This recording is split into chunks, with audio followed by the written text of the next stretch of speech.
Good morning, everybody. This is Dr. Rick dropping in on you. Um, it's early here in the Houston area, not too early, 6 a.m.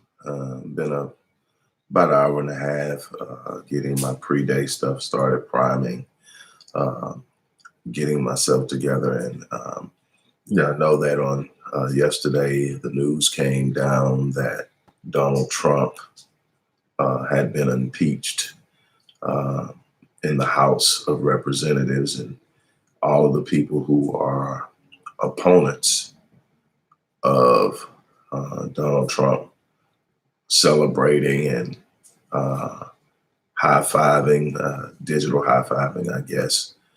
And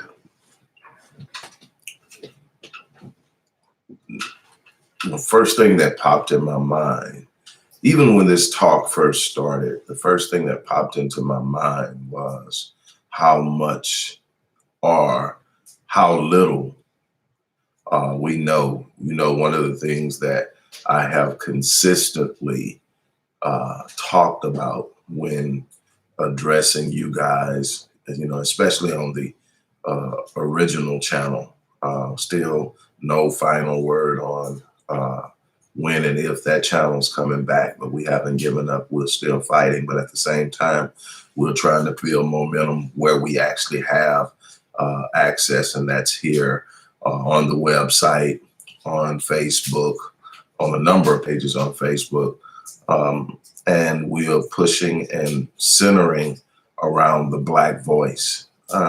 But one of the things that I've pushed from the initial stages is Black people as a collective don't understand how things work. We don't take the time to get to know the inner workings of any mechanism or any particular process so that we can be aware of what's going on. We're easily misled and distracted because we don't understand how things work. And that creates a problem. Let me give you the basics of impeachment. Woodrow Wilson, if I'm not mistaken, was the first president to be impeached. Bill Clinton was the second. Donald Trump is now the third, and neither of the first two were ever removed from office. So the things that are going to be most relevant here is, number one, impeachment does not mean automatic removal. Obviously, with the previous two not having lost their seat. So what does it mean? It's a censure, basically. It's a slap on the wrist that says you've been a bad boy. You've been doing things that are either not ethical or worse, illegal. And we have the evidence to prove it. And so we are going to make it public, and we are going to officially declare that you did it. And it's a censure. It's, basically an official statement that the president has not behaved like the president. And ultimately, besides the fact that that's going to be a public smear by the name, the current popularity of Bill Clinton proves that it doesn't necessarily mar a president as he moves down the line, or ultimately destroy what they believe and hold to be their legacy. It's given a great deal of gravity here because people hear impeachment and go, oh, wow. And, and so it's, to me, a lot of glass and mirrors to make it seem like somebody's really holding him in check or making him accountable. He was defiant to the very end because he understands the process. He's treated it like a joke. He's called it out. He said whatever he's wanted to say. And I'm not a fan of the office of the presidency, regardless who is in the seat. So it's not a big issue to me because I understand how these things work. I understand the illusion of a democracy in a republic that is controlled by those who have economic power. It's all about making the masses believe that they're represented when they're truly not. the politics in Washington is ran by the almighty dollar, big pharma, manufacturing companies, large corporations are funneling billions and billions of dollars through there, and their interests are being voted on. A lot of smoke and mirrors go up, and a lot of protests go up, and it sounds good. It's just like with the Democratic Party, and you know how they've championed and said that they've been on the side of Black people for years, when actually, if you check their policies have actually been more nefarious towards Blacks than the Republicans, and that's saying a lot. You have basically the right wing and the left wing, but they belong to the same bird. When you look at that analogy, it gives you, you know, the bird, whether you're looking at the right wing or the left wing, is flying in the same direction. They may push in one direction or the other, but the idea is that they are ultimately working to get to a specific place, and it may look different how they get there, but it's the same. And we have to understand that we have lost ground on both sides. There have been plenty of times that there were Democratic administrations, Democratic houses, Democratic senates, and we have not gained ground. We have not moved with any significance, not one iota. So that is something that we have to be aware of, and we have to be honest with ourselves about. Now, here is the backside of the impeachment. In order for Donald Trump to actually be removed, then when the House officially votes to impeach, and they did, I think, with a total of 216 votes, and that was all that was needed, because I believe that there are four vacant seats currently. So all they needed was 216 votes. They got that, and now it falls in the laps of the Senate. The Senate is majority Republicans. And there are Republicans that have actually gone public and said, I don't care what the evidence says. I don't care what goes on. I'm not voting to remove him. I'm not voting to convict. And that's what it would actually be. It would be the Senate's version of a trial, where they would review the evidence. They would again hold sessions where they would talk to witnesses, and then they would vote on whether to convict and remove him from office. And then that would also expose him to possible penalties of incarceration, among other things. But the Republicans are not going to do that. So it's not going to happen in a Republican-held House. I mean, a Republican-held Senate. And especially when you've got senators saying, we don't even care what the evidence says, we're not impeaching him. To them, that would be a blot on their on the record, blot on the record of the party. They're going to, and that's one thing that, except for when they were having the splits and the dissension between themselves with the Tea Party and all the other factions that were falling out in, you know, the late 2000s and the early 2010s.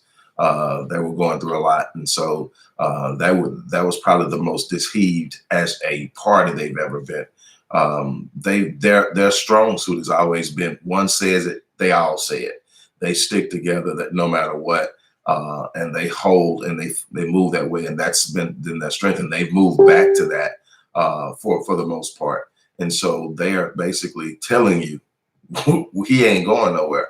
The next thing that you need to understand, that despite all of the, you know, stuff that's being spewed that's not factual, that's not constitutional, constitutionally backed, and so many other things, despite that, you also have to understand that him being impeached by the House does not prohibit him from running for re-election.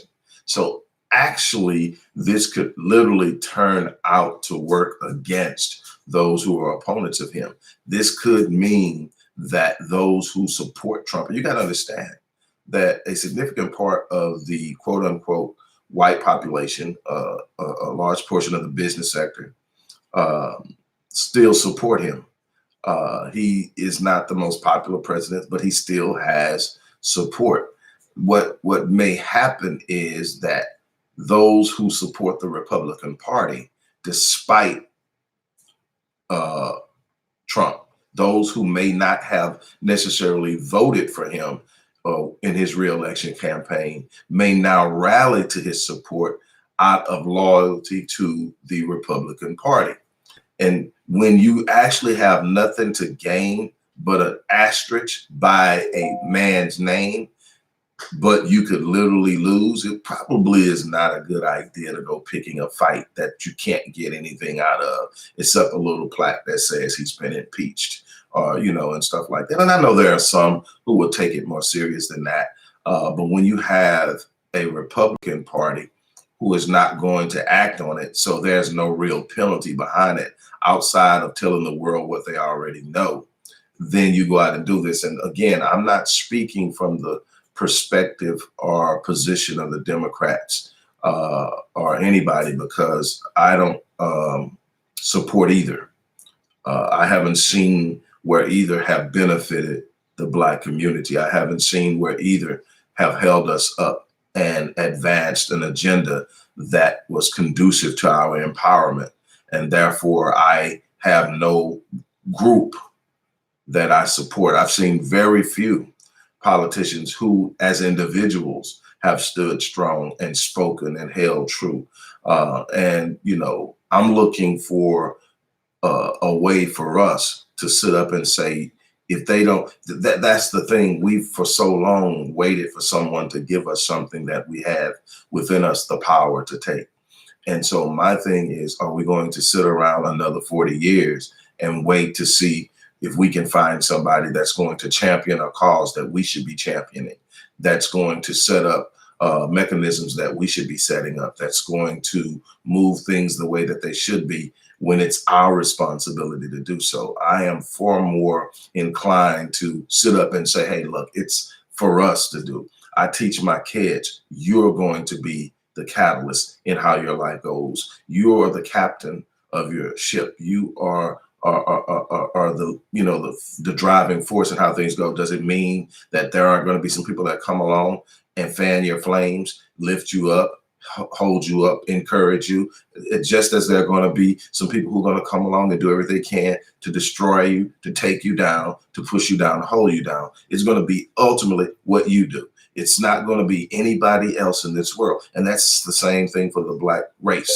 We're going to have to understand that white supremacy exists. We live in a white racial caste system that is designed to benefit those who are not us. And we have to understand that even with that, there is an inherent power within us. That it is an inherent level of divinity within us. There's an inherent level of creativity and imagination within us. There is something on the inside of us that guarantees that if we rise up and we stand up and we make up within our minds that we're moving forward, that we're going to properly socialize our young males. We are going to protect our women and our children. We are going to learn the inner workings of economics and finance. We're going to understand what it means to build political allies and the importance of economic power in the building of those relationships. We're going to understand that while we need to have an identity such as ADOS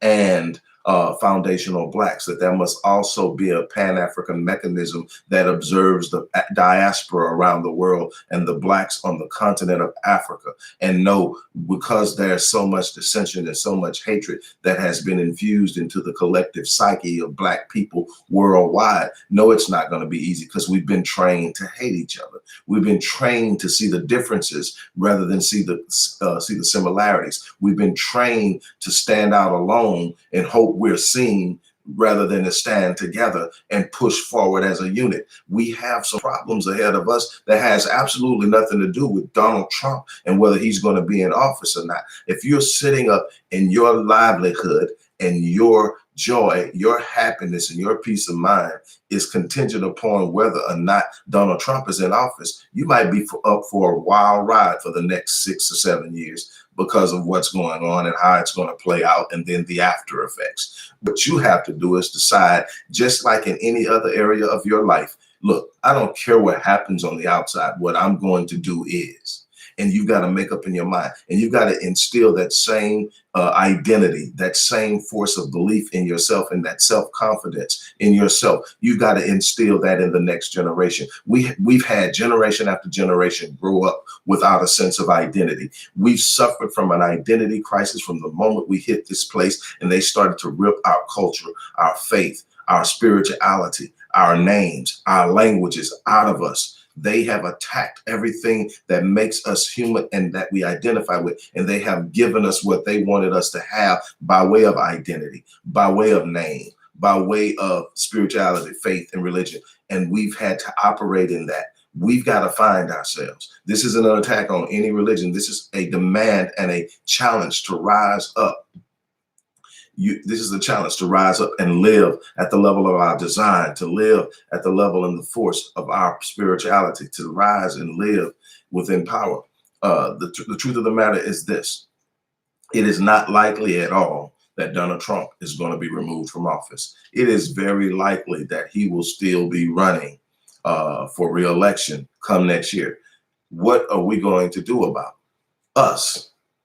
Because we haven't played the game of politics at a level that what he does matters. And we don't understand that. We are offended by his presence. We're offended by his words. We're offended by his lack of concern. Well, that can go back all the way through. Nobody's ever cared about us that sat in that seat that I can think of. You know, some may argue JFK. I don't necessarily hold that position.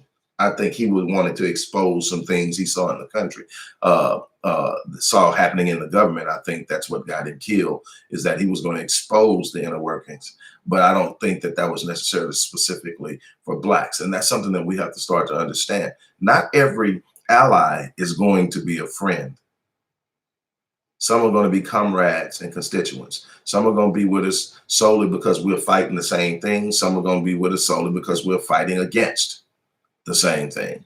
There's going to be a limited short-term relationship, relatively speaking, and we move on. We have to learn that we don't have to like everybody we roll with. We have to trust them, and we have to have similar interests. If we can't trust them, we can't ride with them.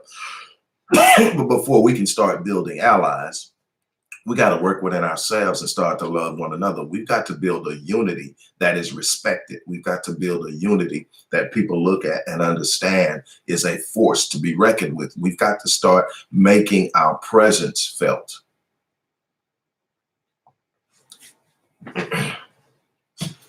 Normally, I think I'm going to start doing some earlier sessions every morning, maybe even earlier.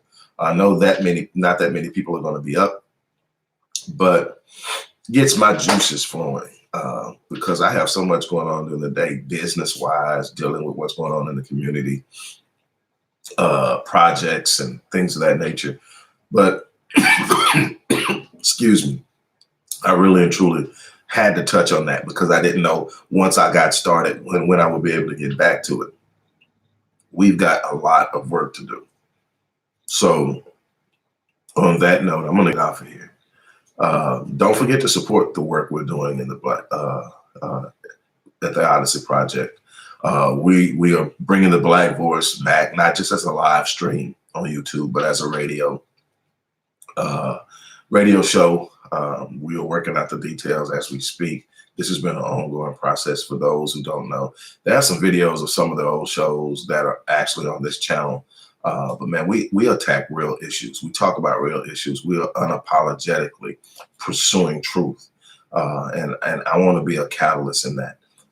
Those who know me know that I've put thousands and thousands and thousands of hours of research into understanding the Black enigma over the last 30 years. I mean, thousands and thousands, tens of thousands of hours into understanding African-American adolescent young adult violence. Not only did I get into the understanding of it, I created programs, including the Black Man Lead Rite of Passage Initiative, understanding the unique psychology of African-Americans as explained in my book, Born in Captivity, Psychopathology as a Legacy of Slavery, the introduction of a pathological culture, a pathological behavior as culture, We're dealing with so much, our economic impotence, our miseducation, the dissension and disintegration of the Black family, and so much more. And we're working, my wife along my side, working to do something and make a difference. Her with Ghettos Forgotten Daughters.